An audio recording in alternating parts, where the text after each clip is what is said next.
chamo Camila Scott, da Abrace.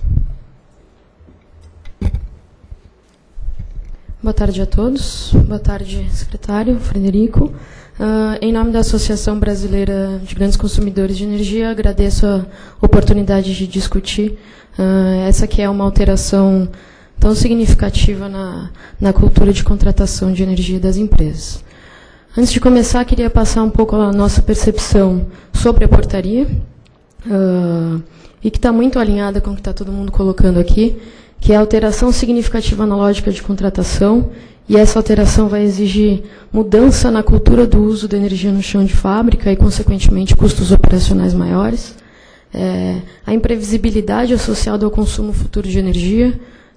Nem todos os processos produtivos têm consumo flat, nem todos os agentes conseguem fazer previsões apuradas do seu consumo, mesmo que seja na semana seguinte. E por isso, então, a necessidade, sim, a gente vai passar por isso, de flexibilizar a penalidade. E aí essa imprevisibilidade invariavelmente vai levar à sobrecontratação de energia.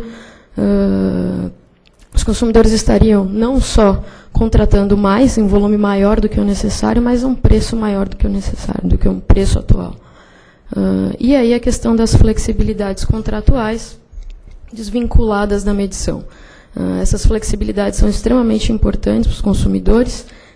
Elas permitem que, ao fazer a gestão de seus contratos, reduza-se o custo médio de contratação e, da forma como está sendo colocado aqui nessa audiência pública, essas flexibilidades vão ser perdidas.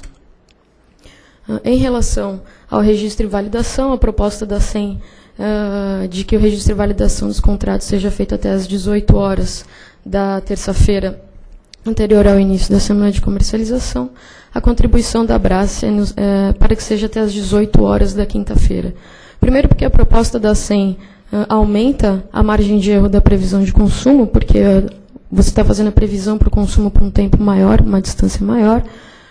E, sob o ponto de vista dos consumidores, o PLD da semana de consumo em si tem pouca influência na tomada de decisão. Aqui só uma ilustração, que para você fazer o consumo de energia nessa semana operativa que a gente está, de 16 a 22 de novembro, essa decisão teve que ser tomada 10 dias atrás. Então, o PLD que seria divulgado, que foi divulgado aqui sexta-feira, esse PLD em si não foi tão relevante para essa tomada de decisão aqui. Isso porque as empresas têm uma sequência de processos burocráticos que elas têm que respeitar para tomar essa decisão. Para só, então, fazer o registro do montante preciso do que ela vai, ou que ela está estimando para a semana seguinte. Em relação à apuração da penalidade, a proposta da SEM, então, penalidade apurada mensalmente, com base na média das exposições ao mercado de curto prazo dos 12 meses precedentes, com insuficiência de 5% de seu requisito total. Os nossos associados estão fazendo simulações, estão fazendo estimativas para ver qual é a margem de erro deles de consumo, previsão e consumo realizado, e é maior do que isso. Claro, varia de processo produtivo para processo produtivo, mas 5% não é suficiente para atender essa variação normal de consumo. Então, não haveria aqui, vou mostrar um exemplo, os grandes consumidores trabalham totalmente contratados, com contratos de longo prazo, não tem exposição muito elevada, mas sim há uma variação no consumo que é muito superior a 5%. Então, para evitar essa penalização sobre um agente que tem um problema para prever a sua carga por variáveis que não dependem dele, depende do mercado, depende de diversos fatores, aumentar, então, para 20% do requisito total. E excepcionalidades, para os casos em que comprovadamente ocorrerem paradas não programadas das plantas ou problemas técnicos com cogeração, que o montante exposto em decorrência desse evento seja livre de penalidade. E aí, finalmente, a discussão da manutenção dos contratos pré-existentes, em particular os contratos com flexibilidade.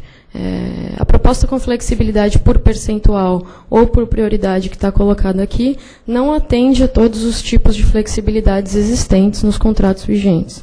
A gente tem alguma flexibilidade de entrega em diversas unidades de consumo, flexibilidade de volume com base no consumo medido e flexibilidade de volume sem vínculo com consumo medido. Essas cláusulas, todas elas têm um custo, elas foram precificadas, os consumidores pagaram a mais para ter a opção de exercer essas cláusulas. E, da forma como está sendo colocado, essas cláusulas serão perdidas. Prejuízos vão ser gerados. Aqui um exemplo, um associado tem um contrato, 100 mega médio, ele está contratado por 6 anos, com uma modulação de mais ou menos 10%, declarável e não atrelado à carga. Se ele não puder fazer a declaração da modulação conforme o contrato, ou seja, não atrelado à carga, de forma exposed, ele está estimando que vai ter um prejuízo aí de 20 milhões de reais, por um contrato que é de 6 anos. E aqui um outro exemplo, nesse mesmo contrato, nesse ano, só por exercer essas cláusulas, ele conseguiu reduzir o custo de contratação de energia dele em 3 milhões de reais em 2013. A gente levantou outros casos, outros agentes um pouco menores, 2 milhões de reais esse ano. Tem agente que esse tipo de cláusula chega a reduzir o custo de contratação em 4%. Não é desprezível, sobretudo no contexto econômico que a gente está passando. Então, a nossa proposta em relação a isso é que todos os contratos registrados antes da regulamentação da portaria, que eles sejam respeitados integralmente e que sejam assegurados a possibilidade de exercer, inclusive, essas cláusulas de flexibilidade não atreladas à carga. Obrigada.